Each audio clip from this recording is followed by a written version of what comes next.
Good morning, everyone. Good morning, ma'am. Good morning, ma'am. Good morning ma'am.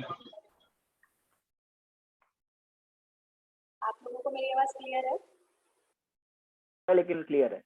Okay, आप लोग ready हैं test के लिए? Yes ma'am. Yes, ma'am. Okay, first of all मैं ये बताना चाहूंगी कि आप लोगों को डेटाबेस क्रिएट करने की नीड नहीं है। डेटाबेस मैं ऑलरेडी बना चुकी हूँ जो मैं आपको सेंड करूँगा। सेकेंड थिंग, जो टेस्ट है वो डॉक शीट पर मैंने लिखा हुआ है। मैं आप लोगों को एक्सप्लेन कर देती हूँ कि आपको क्या करना है, बट स्टिल वो शीट मैं आप लोगों को शेयर करूँगा। Okay okay ma'am.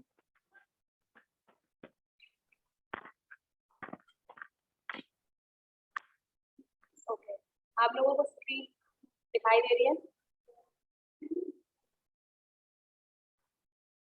Yes, ma'am. Okay, तो हम स्टार्ट करते हैं। सबसे पहले आप लोगों को एक लॉगिन फॉर्म बनाना होगा जिसमें वो कुछ इस तरीके का दिखेगा। इसमें यूजर नेम एंड पासवर्ड होगा। इसमें कुछ चीजें हैं जो आपको करनी होंगी। फॉर एग्जाम्पल, अगर आप आई मार्क पे क्लिक करेंगे तो पासवर्ड विजिबल हो जाएगा। लाइक इनपुट टाइप पासवर्ड होता है ना, तो तब हमें पासवर्ड दिखाई नहीं देता, लेकिन अगर आप आई मार्क पे क्लिक करेंगे ना तो आपको पासवर्ड दिखाई देने लगेगा और आई मार्क पे एक स्लैश का साइन आ जाएगा। ओके, इसका साइन आएगा मैम माइक पे? अरे मतलब आई आई आई मार्क पे स्लैश का साइन आ जाएगा। वो रहता है ना, आई दिखती है पहले, इसका मतलब आपको देखना है। फिर आपको नहीं देखना तो वो एक नॉट का साइन होता है ना, तो स्लैश का वो आ जाएगा। ठीक है। तो पासवर्ड विजिबल हो जाएगा आपका। सेकेंड थिंग, आप जब साइन इन पे क्लिक करेंगे तब कुछ इस तरीके की चीजें होंगी। अगर आपका user name and password match नहीं करता है तो आपका एक अलर्ट मैसेज पॉपअप होगा जिसमें लिखा होगा इनवैलिड क्रेडेंशियल्स। अगर आपके user name and password correct है तो only active users log in कर सकते हैं। डेटाबेस में एक फील्ड होगी एम्प्लॉय की, तो इसमें एक्चुअली है नहीं लोकल होस्ट, अदरवाइज मैं आपको बता देती हूँ। बाकी आप लोग फिर भी अगर आपको डेटाबेस समझने में दिक्कत हो तो आप मुझसे पूछ सकते हैं। वहाँ पर एक फील्ड है एम्प्लॉय टेबल में जिसमें स्टेटस है, एक्टिव और इनएक्टिव है। तो जिनका स्टेटस एक्टिव होगा सिर्फ वही लोग लॉग इन कर सकते हैं, और जिनका टाइप यूजर है वो यूजर डैशबोर्ड पे रिडायरेक्ट करेंगे। जिनका यूजर टाइप एडमिन है वो एडमिन डैशबोर्ड पे रिडायरेक्ट करेंगे। प्लीज इस बात का ध्यान रखें कि अगर किसी का स्टेटस इनएक्टिव है तो वो लॉग इन ही नहीं कर पाएगा। वहाँ पर एक पॉपअप आएगा जहाँ पर लिखा होगा यूजर इनएक्टिवेटेड। मतलब जिसकी आईडी पासवर्ड ना हो सर्वर पे वो ना? जिनका आईडी पासवर्ड है ही नहीं वो तो इनवैलिड क्रेडेंशियल्स हो गए ना। हाँ तो जिनका एक्टिव। आईडी पासवर्ड सही तो है लेकिन हाँ। उनका जो स्टेटस है वो इनएक्टिव है। तो इनएक्टिव कैसे मैम? कैसे मैम सेंस में मैम? कैसे पता चलेगा इनएक्टिव है? इनको एक्टिव और इनएक्टिव हम ही करेंगे कि पहले से ही उसमें डिफाइन रहेगा? कुछ डिफाइन है, बाकी जब आप यूजर एक्टिव करेंगे तो वो इनएक्टिव ही होंगे, आगे टेस्ट में होगी। अच्छा, जो आप वो देंगे डेटाबेस का उसमें है ये चीज? एग्जैक्टली, मैंने इसी वजह से नोट में लिख रखा है कि आपका स्टेटस और यूजर टाइप है वो डेटाबेस से रिट्रीव होगा। ओके एक्टिव ओके ठीक है। मैम, मतलब ये जो आपने बताया ये आप देंगे और ये हमको बनाना है, मतलब एक्टिव नहीं, डेटाबेस पूरा बना हुआ है। वही मैम, डेटाबेस तो आप दे रहे हैं, जो आप बता रहे हैं इनएक्टिव और एक्टिव बनाना है खुद। ये मैं आपको बता रही हूँ ना, जब आप ऐड करेंगे यूजर उसी वक्त डिसाइड होगा। अभी तो डेटाबेस में जो एंट्री है, आप जो यूजर पासवर्ड एंटर कर रहे हैं उसमें उनका स्टेटस अगर एक्टिव है, फिलहाल तो हम करेंगे नहीं करेंगे दैट इज डिफरेंट। अभी जो उनका स्टेटस है उस पर डिपेंड करता है कि वो लॉगिन कर भी पाएंगे या नहीं।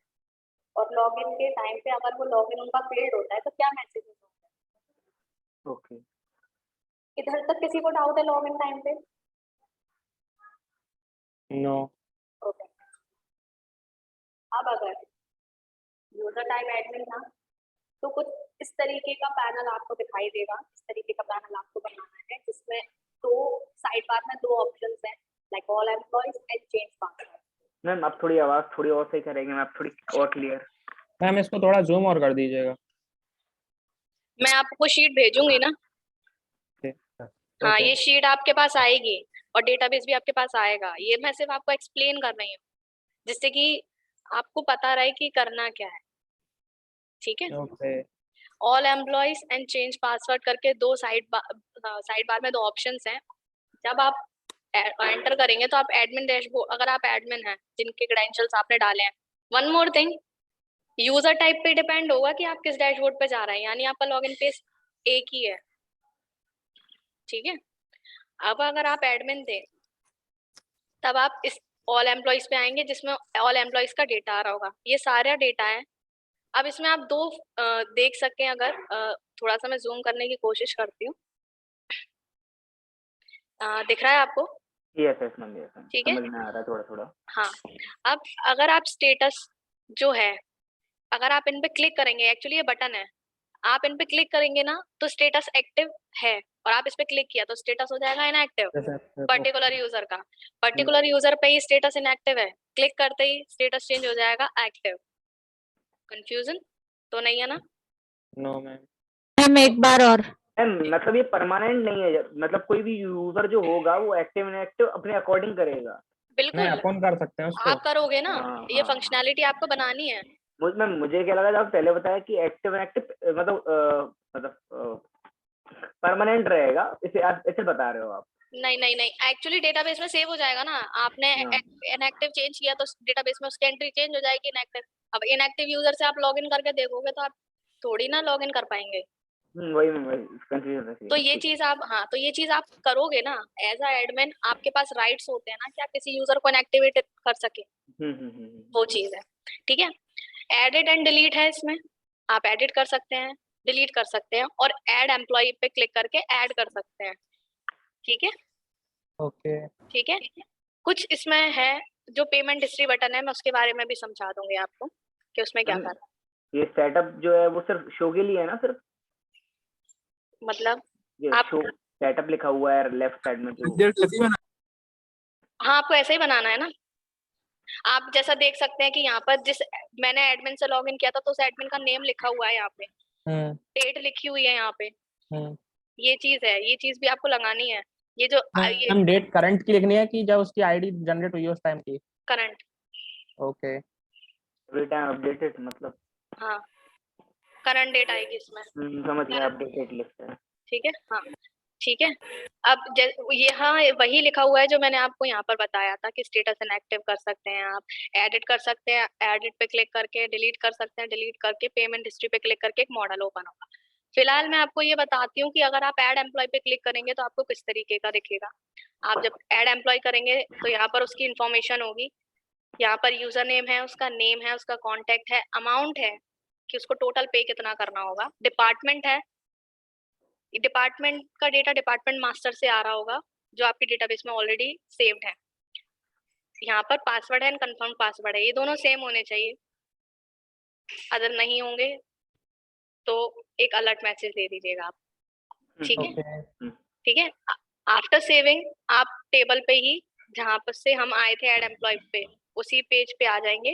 डिपार्टमेंट मास्टर में ये वाली एंट्रीज ऑलरेडी सेव्ड हैं, तो आपको अलग से ऑप्शंस बनाने की नीड नहीं है, आप डेटाबेस से रिट्रीव कीजिए और यूज कीजिए। पेमेंट मॉडल वो है जो आप पेमेंट हिस्ट्री पे आप क्लिक कर रहे थे ना, वेट,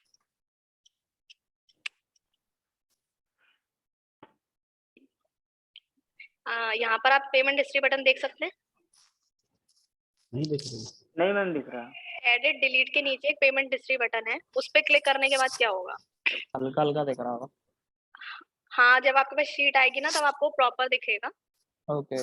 ठीक है, पेमेंट हिस्ट्री बटन पे क्लिक करने के बाद आप जिस यूजर के लिए आपने क्लिक किया था उसका नाम आ जाएगा, payment history of particular user, उसने उसको टोटल कितना पे करना था ऐड के टाइम पे, हमने उसमें जितना अमाउंट डाला था ये वो है, उसने पे कितना कर दिया ये है, और उसका ड्यू कितना बचा ये वो है।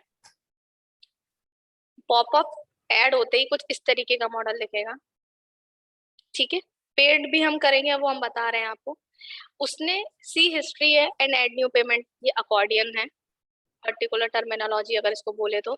सी हिस्ट्री पे क्लिक करने के बाद आपको एक ऐसी टेबल दिखेगी जिसमें उसने कितनी बार में पे किया था। फॉर एन एग्जांपल यहाँ पर उसने 2000 पे तो किए थे, लेकिन उसने पहली बार में किए थे 1600 एंड सेकंड टाइम में किए थे 400। उसने ये ट्रांजेक्शन कब किया था? 22 मार्च को, 23 मार्च को। Added by user and admin, इसका क्या मतलब है? इसका मतलब ये है कि अगर आप देख रहे होंगे कि इसके नीचे एक ऐड न्यू पेमेंट का ऑप्शन है, मैं अभी लॉगिन किस बंदे से हूँ? एडमिन से हूँ। तो अब मैं अगर पेमेंट ऐड करती हूँ तो ये पेमेंट किसके थ्रू हो रही है? एडमिन के थ्रू। तो डेटाबेस में ही एडेड थ्रू ट्रांजेक्शन करके एक टेबल है, ट्रांजेक्शन हिस्ट्री करके, उसमें एडेड बाय का ऑप्शन है, वहां पर एंट्री होगी एडमिन की, क्योंकि ये ट्रांजेक्शन किसने किया है? एडमिन। कुछ वैलिडेशंस हैं, जैसे कि ये 0, नेगेटिव और ग्रेटर देन ड्यू अमाउंट नहीं होनी चाहिए। फॉर एन एग्जाम्पल, अगर आपको 8,000 रुपए देना है तो आप 9,000 रुपए पे नहीं कर सकते, ठीक है? 0 नहीं कर सकते और नेगेटिव में भी नहीं कर सकते। पेड, ड्यू एंड टोटल, ये फील्ड्स डिसेबल्ड है, और ये वही चीज है जो मैंने आपको बाकी समझाई। इसमें किसी को कोई कंफ्यूजन है पेमेंट का? ये पार्ट पेमेंट है एक्चुअली, कि मतलब अभी आप चाहें तो जरूरी नहीं है कि आपको 8,000 ही पे करने हैं, नहीं, आप 2,000 भी पे कर सकते हैं। 2,000 पे करने के बाद होगा ये आपका टोटल वही रहेगा। पेड 2,000 ऑलरेडी थे, अब आपने 2,000 पे किए तो आपके पास हो जाएंगे पेड में 4,000 और ड्यू में बचेगा 6,000। ये भी लिखा हुआ है मैंने, ठीक है? इसमें वैलिडेशंस भी हैं, आई थिंक एड यूजर के टाइम पे वो चीज रह गई। इसमें वैलिडेशन वाला पॉइंट मैंने लिखा हुआ है कि इसमें वही वैलिडेशंस हैं कि आपकी जो कॉन्टेक्ट फील्ड है उसमें अल्फाबेट्स नहीं होने चाहिए, जो कॉन्टेक्ट फील्ड है उसमें न्यूमेरिक वैल्यूज नहीं होने चाहिए। बाकी आप इसे पढ़ सकते हैं। एडिट इन्फॉर्मेशन में आप ये इन्फॉर्मेशन को एडिट कर सकते हैं।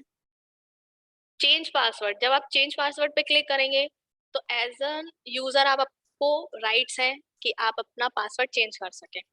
उस वक्त आपको अपना पुराना पासवर्ड, जिस पासवर्ड से आपने लॉग इन किया था, वो पासवर्ड आप डालेंगे, new password and confirm password डालेंगे। इसमें ये चीज ही है कि आपका न्यू पासवर्ड और ओल्ड पासवर्ड सेम नहीं होना चाहिए। New password and confirm password same होना चाहिए। जो नहीं होंगे उनके लिए आपके अलर्ट मैसेजेस लिखे हुए हैं। आप जब पासवर्ड जनरेट करेंगे तब उसमें एक स्पेशल कैरेक्टर, एक नंबर और 1 अपर केस लेटर होना चाहिए। और अगर आपने पासवर्ड पहली बार में ही गलत डाला है, यानी आपका ओल्ड पासवर्ड था फॉर एन एग्जांपल 1 2 3, आपने डाल लिया 1 2 3 4, तो अलर्ट मैसेज आएगा रॉन्ग पासवर्ड।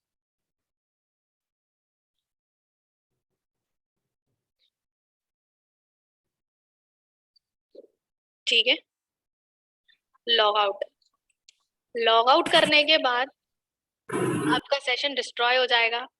एंड डिस्ट्रॉय करने के बाद अगर आप यूआरएल आपके डैशबोर्ड की डायरेक्ट हिट करते हैं तो वो डायरेक्ट हिट भी नहीं होगी, यानी डैशबोर्ड एक्सेस ही नहीं होगा सेशन डिस्ट्रॉय करने के बाद।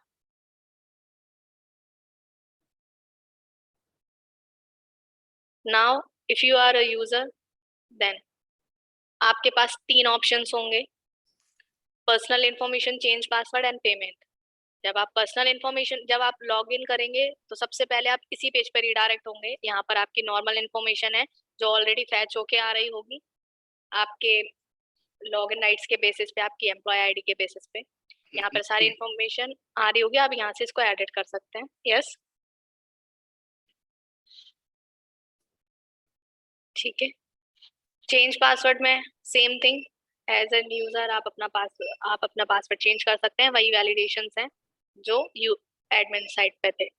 अब एक चीज है जो आपके पास पेमेंट पे आप जब आएंगे, जब आप एक चीज, ओके आई थिंक एक स्क्रीनशॉट गायब हो गया है। यहाँ पर आप एक पेमेंट करेंगे ना, मैं आपको वो स्क्रीनशॉट लगा कर दे दूंगी। आई थिंक वो गायब हो गया, यहाँ पर था वो। यहाँ पर एक टेबल आ रही थी, जिस तरीके से आप देख सकते थे, वो हमारा मॉडल था ना जो पेमेंट हिस्ट्री वाला, जहाँ पर सी हिस्ट्री था, वही टेबल यहाँ आ रही थी। बस डिफरेंस इतना होगा कि आपको आप अपनी ही देख सकते हैं। एडमिन के पास राइट्स होते हैं कि वो जिस पे क्लिक करेगा वो उसकी पेमेंट हिस्ट्री देख सकता है। यूजर के पास बस खुद की एंट्री होगी। वहां पर जिस तरीके से ऐड एम्प्लॉय का एक बटन था, सेम उसी तरीके से यहाँ पर ऐड न्यू पेमेंट का बटन होगा। सेम डैशबोर्ड है, कोई डिजाइनिंग चेंज नहीं है डैशबोर्ड में। यूजर में और एडमिन में। डैशबोर्ड बिल्कुल सेम है, ओके। ठीक है, बस सेम स्क्रीनशॉट है। अगर आप थोड़ा सा देख सकें तो पीछे एक टेबल आ रही है, वहाँ पेमेंट हिस्ट्री लिखा हुआ है, और जिस तरीके से वहाँ पे ऐड एम्प्लॉय का बटन था, सेम बटन वहाँ पर ऐड न्यू पेमेंट का है। उस टाइम पे ये पॉपअप ओपन होगा, सेम पॉपअप है, बस वहाँ पर अकॉर्डियंस थे तो आप अमाउंट पे कर सकते थे, यहाँ पर सेम चीज है, बस यहाँ पर आप डायरेक्ट अमाउंट पे करेंगे। सेम वैलिडेशन यहाँ पर भी है, सेम लॉग आउट का है। यहाँ पर नोट्स वही हैं जो मैंने आपको बताए थे, फिर भी मैं एक्सप्लेन कर देती हूँ कि अगर आपका टोटल ये है, आपने आपको अकॉर्डिंगली आपके चेंज होंगे अमाउंट को। जो अब मैंने आपको पहले एग्जांपल दिया था कि आपका टोटल 10,000 था, आपके पेड 2,000 थे और ड्यू 8,000 था। अब आपने अगर 1,000 रुपए पे किए, तब आपका कुछ अमाउंट इस तरीके का बनेगा। अब यूजर ने पेमेंट किया तो एडेड बाय में वैल्यू जाएगी यूजर की, क्योंकि इस बार पेमेंट किसने किया है, यूजर ने। ये डिफरेंशिएट करने के लिए कि पेमेंट ऐड कौन कर रहा है। ट्रांजेक्शन डेट में वो डेट आएगी जिस डेट को पेमेंट हुआ है। फॉर एन एग्जांपल आज है 28 मार्च, तो अगर 28 मार्च को की गई है पेमेंट, तो 28 मार्च ट्रांजेक्शन डेट में चली जाएगी। अगर आपने पूरा पेमेंट एक बार में कर दिया है, तो वहां पर एक स्टेटस है पेमेंट का, जो है ड्यू चल रहा होगा वहां पर। आप पूरा पे कर देंगे ना, तो पेमेंट का स्टेटस हो जाएगा पेड पूरा, क्योंकि अब पे हो चुका है, उसका ड्यू 0 हो चुका है, इसीलिए बस यही है कुछ चीजें। मैम यस, इसमें टोटल पेज कितने बनेंगे, पहले तो यही बता दो आप। मैं बस वही बता रही थी। आप लोग कुछ चीजों का ध्यान रखें। आपको ये सबमिट करना है वेडनेसडे इवनिंग सेशन तक। Wednesday evening. हाँ, वेडनेसडे इवनिंग सेशन तक आपको ये सबमिट करना है। उसके बाद का कंसीडर नहीं होगा। जैसा बताया गया है आप वैसा ही बनाएं। मैम कब सबमिट करना है? वेडनेसडे इवनिंग सेशन तक, ओके ओके। ठीक है। कोड को रीयूज कर सकते हैं अपने कॉन्सेप्ट में। आप इसमें कितने एफिशिएंटली कोड को रीयूज कर सकते हैं वो आपको देखना है। सेशन का यूज कैसे कर सकते हैं आप अपने लिए, ये सब डेटाबेस में आपको दे दूंगी। डेटाबेस आप इंपोर्ट कर लीजिए, आपको डेटाबेस बनाने की नीड नहीं। आपको सिर्फ एक्सेस करना है और उस पर ऑपरेशंस परफॉर्म करना है। डिपार्टमेंट मास्टर भी बना हुआ है, सब बना हुआ है, बस आपको यूज करना है। Hello ma'am, Yes. इसमें पेमेंट गेटवे वगैरह भी ऐड करनी? नहीं, इसमें पेमेंट गेटवे था ही नहीं। इसमें सिर्फ आपको फील्ड ऐड की हुई है जो नॉर्मल आप एंटर कीजिए और डेटाबेस में एंट्री कीजिए। इसमें पेमेंट गेटवे लगाया नहीं है क्योंकि हमने आपको सिखाया। ऐसे तो बहुत सारी चीजें नहीं सिखाई गई इससे। बट आई थिंक ये नॉर्मल है। इसमें कुछ मैम वो तो पता extraordinary- चलेगा करते टाइम मैम। इसमें कुछ एक्स्ट्रा ऑर्डिनरी नहीं है। आई थिंक इतना क्रैक सभी ने किया है, सेशन भी हमने किया ही था। मैम एड एडिट डिलीट हमने किया है, वैलिडेशंस हमने किए हुए हैं, फॉर्म्स पे ये फील्ड्स हमने यूज किए हुए हैं। अब अकॉर्डिंगली अपडेट क्वेरी यूज करना है आपको। Ma'am yes, ma'am validations JavaScript use कर सकते हैं या पीएचपी की यूज करने में मैम? जावास्क्रिप्ट के करिए ना, हमने जावास्क्रिप्ट के ओके वैलिडेशंस किए हुए हैं ना। इसमें ओके वही मैम चीजें इंक्लूडेड हैं जो आपने की हुई हैं, कहीं ना कहीं किसी ना किसी फॉर्म में आपने किया हुआ है। ओके इसमें सारी चीजें वही हैं। ओके, जो पीएचपी की नहीं कर सकते मैम? क्या, पीएचपी के नहीं कर सकते वैलिडेशन यूज? मैं तो बस बता रही हूँ। आप जावास्क्रिप्ट के यूज किए हुए हैं तो आप जावास्क्रिप्ट में हैबिचुअल होंगे। अगर आप पीएचपी के यूज करना चाहें पीएचपी के यूज कर दीजिए, और जावास्क्रिप्ट के यूज करेंगे तो आपको ज्यादा बेनिफिट नजर आएगा। Okay okay. क्योंकि अलर्ट मैसेजेस देना तो आपको कहीं ना कहीं इसमें स्क्रिप्ट टैग के यूज तो करने ही पड़ेंगे, क्योंकि अलर्ट तो तभी आएगा, इसीलिए। बाकी अगर कोई कंफ्यूजन हो तो आप लोग पूछ सकते हो। मैम मैम आप पेज बता कितनी देर में दीजिए सेंड कर रहे हैं कितने? मैम ये? बस मैं ये सेशन के बाद सेंड कर रही हूँ। डेटाबेस इंपोर्ट करना आता ही है हमें। मैम ये लास्ट टेस्ट है ना? हाँ, मैम पेज बता दीजिए कितने पेज ऐड कर, कितने पेज बनाने? ये तो आप जब वो पढ़ेंगे तो आप अकॉर्डिंगली बनाएंगे ना। मैं आपको ये सेंड कर रही हूँ ना शीट, मैम इसमें जैसे आपने बोला कि यूआरएल डायरेक्ट हिट नहीं हो, तो वो कैसे होगा? सेशन के थ्रू। मैम सेशन के थ्रू मतलब उसमें वो लेकिन खुलना तो चाहिए ना, वो खुल जाता है उसके मतलब डैशबोर्ड तो खुल जाता है। नहीं खुलेगा। अगर आपने सेशन डिस्ट्रॉय कर दिया, लॉग आउट कर दिया और आप बीच की कोई यूआरएल हिट कर रहे हो यानी डैशबोर्ड डायरेक्ट हिट कर रहे हो तो नहीं होगा। पहले लॉगिन पेज पे आओगे, आप लॉगिन करोगे, सेशन में वैल्यू स्टोर होंगे, उसके बाद ही आप डैशबोर्ड को एक्सेस कर सकते हो। अदरवाइज जो आपके नेम्स हैं वो कैसे एक्सेस होंगे, जो वैल्यूज हैं आपकी कैसे एक्सेस होंगी। सेशन का यूज करना है हमें। ओके ठीक है, और कोई कंफ्यूजन किसी को, please take it seriously. Consider नहीं होगा उसके बाद अगर आप इवनिंग सेशन के बाद करते हैं तो आपकी परफॉर्मेंस पे होगा, आपको उसी दिन करना है और अगले दिन करेंगे तो मैं बिल्कुल ही कंसीडर नहीं करूँगी। कोई एक दूसरे की हेल्प नहीं करेगा। अब आप अपने अपने कॉन्सेप्ट के हिसाब से इसको कितना इजी बना सकते हैं, कितनी एफिशिएंटली इसको यूज कर सकते हैं, ये आपके स्किल्स पर डिपेंड करता है। ये आपका टेस्ट है। ओके, तो कोई कंफ्यूजन है क्या इसमें? जो वो टेबल थी ना वो कुछ यही। मैम ये फाइनल टेस्ट है ना? हाँ, इसके बाद आपकी परफॉर्मेंस मेजर करके आपको बता दिया जाएगा कि क्या रिजल्ट रहा। वहां पर जो टेबल थी ना, जो पेमेंट पे क्लिक करने के बाद आप आते ना, तो जिस तरीके से आपको पीछे दिख रही है एम्प्लॉइज लिखा हुआ है, इसी तरीके से दिखेगा, लेकिन टेबल ये वाली होगी जो सी थी। कैसे कैसे मैम?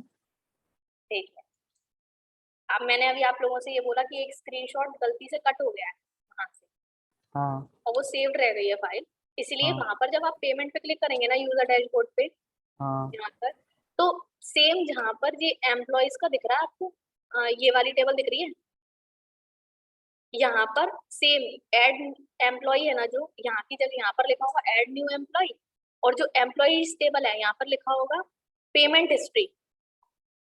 और पेमेंट हिस्ट्री में टेबल कौन सी होगी, क्योंकि मैंने इसी बंदे से लॉगिन किया था यूजर वन से, तो यहाँ पर टेबल ये वाली दिख रही होगी।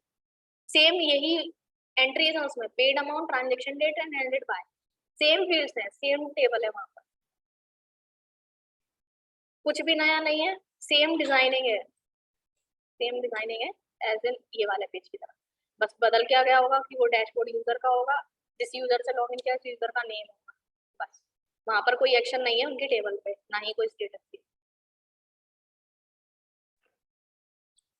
आप पूछ रहे थे ना मैम कि क्या मतलब कोई क्वेश्चन है? मैं तो यही पूछने वाला था कि मुझे जो आपने पहले बताया था वो एडमिन का डैशबोर्ड मतलब पेज था, और उसके बाद आपने बताया था वो यूजर का पेज है हाँ, वो यूजर का पेज है। पेमेंट के लिए, क्योंकि मुझे पेमेंट का ही समझ में नहीं आया था थोड़ा सा। हाँ, बस एक चीज इसमें जो गलती से मुझे एक चीज और लग रही है स्क्रीनशॉट में, इसमें स्टेटस की चीज रह गई है। आई थिंक यूजर के टाइम पे स्टेटस नहीं आएगा, ये मैं लिख देती हूँ। मैम आप बाद में जब सेंड करें आप तब एडिट कर दीजिएगा। वैसे मैम अब फिर से एक बार बताइएगा, पेमेंट का थोड़ा सा कंफ्यूज है मुझे। ओके,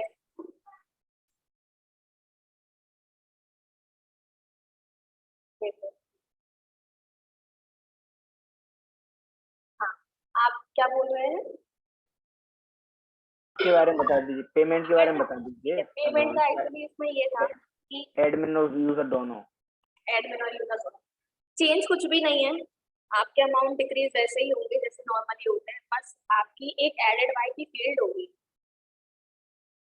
जो डेटाबेस में होगी। उस डेटाबेस में अगर पेमेंट ऐड की है एडमिन ने, पेमेंट ऐड की है एडमिन ने, तो वहां पर एंट्री एडमिन हो जाएगी एडिट बाय कॉलम में, और अगर वो पेमेंट ऐड की है यूजर ने तो वहां पर एंट्री हो जाएगी यूजर की। बाकी डिक्रीजिंग सेम है। अगर आप किसी से कोई भी पे लेते हैं, तो अगर आपको किसी को 5000 रुपीज देने थे, आपने उसको 2000 रुपीज दे दिए, तो आपके ड्यू कितने बचे? मैम ये पे क्लिक करने के बाद कहाँ पे डायरेक्ट होगा ये वाला डैशबोर्ड? सेम पेज पे है, ये तो मॉडल है ना। अच्छा सेम पेज पे ही आएगा यहाँ पे, और ये क्रेडेंशियल आ जाएंगे ऊपर के इतना बचा है अभी। हाँ, क्योंकि अब जब ये हो पे कर देंगे तो मॉडल तो चला ही जाता है, हाँ तो ये जो अमाउंट है ये चेंज हो जाएंगे और एक एंट्री और ऐड हो जाएगी। जैसे कि इसमें 2 एंट्रीज थी पहले, 1600 एंड 400 की, तो उसका पे 2000 था। थर्ड एंट्री उसने की 1000 की, तब थर्ड रो ऐड हो जाएगी 1000 की ट्रांजेक्शन डेट। आज अगर आप ट्रांजेक्शन करते हैं तो आज की डेट आ जाएगी 28 मार्च 2022, पेड हो जाएगा 3000, ड्यू रह जाएगा 7000। मैम मैम इसमें एडमिन और यूजर समझ में नहीं आ रहा। ये पेमेंट है, Payment. ये ऐड पेमेंट यूजर साइड पे है, ऐड न्यू पेमेंट। आप लॉगिन किससे हैं? यूजर से, यानी हाँ। पेमेंट ऐड कौन कर रहा है? यूजर। मैं अपना पे खुद कर रही हूँ ना, मैं आपसे कह के आप सिस्टम में ऐड किससे करवा रही हूँ? यूजर के पैनल से या फिर एडमिन के पैनल से। मैं एज अ यूजर अपनी पेमेंट खुद ऐड कर रही हूँ, तो वहां पर उस कॉलम में एंट्री हो जाएगी यूजर। मैं आपको डेटाबेस दिखा देती हूँ इसमें, बट इसमें अभी है नहीं था। बाकी जब मैं आपको सेंड करूंगी आप उसमें देखेंगे तो आपको मिल जाएगी। उसमें 4 टेबल है एम्प्लॉय की, एम्प्लॉय की पर्सनल इंफॉर्मेशन है, एम्प्लॉय का ट्रांजैक्शन है, ट्रांजैक्शन हिस्ट्री है कि जैसे आपने एक ही बंदे की पेमेंट 3-4 पार्ट में की है तो उसकी ट्रांजैक्शन हिस्ट्री अलग है और डिपार्टमेंट अलग है, जहाँ से आपका डिपार्टमेंट का डेटा रिट्रीव हो। बाकी आप इसको पढ़ लीजिएगा, पर पढ़ने के बाद भी अगर कुछ समझ में नहीं आता है तो आप मुझसे पूछिए। अब अभी मैम एडमिन का बताइएगा, यूजर का तो आपने बता दिया कि सिर्फ पेड करना है सर, जो उसका टोटल अमाउंट है उसको जितनी बार भी पेड करना है वो पेड का हो जाएगा। अब एडमिन क्या करेगा उसमें मैम, आप बताइए। एडमिन भी सेम काम कर रहा है। एडमिन ने पेमेंट हिस्ट्री बटन पे जब क्लिक किया था तो एक मॉडल पॉपअप हुआ था, वहां पर क्या लिखा है? Payment history of user one. जैसे मैंने यूजर वन की पेमेंट हिस्ट्री बटन पे क्लिक किया, यहाँ पर 2 एंट्री थी, एडमिन वन, यूजर वन की पेमेंट हिस्ट्री पे क्लिक किया जब मैंने, तो वहां पर इस तरीके का पॉपअप दिखाई देगा। सी हिस्ट्री में वो है कि इस यूजर ने जो पे किए थे वो उसने कितने बार में पे किए थे, उसने कब पे किया था, और वो पेमेंट ऐड किसने किया था, ये भी डेटाबेस में है। ऐड न्यू पेमेंट में भी अब जैसे कि कुछ लोग होते हैं जो इलिटरेट होते हैं या फिर जिनको सिस्टम यूज करना नहीं आता, उनके पास पैनल जरूर है पर वो यूज नहीं करते, तो वो क्या करते हैं? कैश पेमेंट दे देते हैं एंड पूछते हैं कि आप हमारा पेमेंट ऐड कर दो। तब ऐड पे कौन करेगा? Payment. Okay okay okay okay. उस तरीके का काम है ये कि अब ये पेमेंट एडमिन ने ऐड की है, यूजर ने ऐड नहीं की, उस वक्त किसमें एंट्री आएगी? एडेड बाय एड, जो ऊपर ये लिखा हुआ है ऐसा। क्योंकि यहाँ से अगर आप एड पेमेंट पे क्लिक कर रहे हैं तो पेमेंट तो एज एन एडमिन नहीं कर रही हूँ ना, तो बाकी वैलिडेशन इसमें नहीं। ठीक है, समझ में आ गया। ओके, मैं आप लोगों को अभी स्लाइड पे शेयर कर देती हूँ। Okay okay ma'am. All ma'am the best. शाम का सेशन रहेगा फिर, शाम का सेशन रख लेना मैम, क्योंकि दिक्कत आएगी ना बनाने में तो पूछ लेंगे कुछ। हाँ मैम, आज के लिए तो रख ही लीजिए, क्योंकि समझने में अभी समझ गए हैं, लेकिन अभी कुछ खुद समझेंगे तो मतलब प्रॉब्लम आ ही जाएगी कहीं ना कहीं। अभी इसमें बहुत सारी वो रहेंगी ना इशू मैम। हाँ, काफी सारी चीजें हैं। ठीक है, मैं देखती हूँ अगर वो स्क्रीनशॉट में ऐड कर सकूँ तो, नहीं तो एम्प्लॉइज का जो टेबल वाला पार्ट था और ये वाला पार्ट था उसकी डिजाइनिंग में थोड़ा सा भी चेंज नहीं है, थोड़ा सा। मैम आप ऐड कर देना मैम। ठीक है ठीक है। और शाम को मैम मैम ऐड ही कर दीजिएगा, क्योंकि फिर बाद में करते करते भूल गए तो इसीलिए। ठीक है, मैं कर देती हूँ। एंड मैम रिकॉर्डिंग भी आप अपलोड कर दीजिएगा एज सून एज पॉसिबल। ठीक है,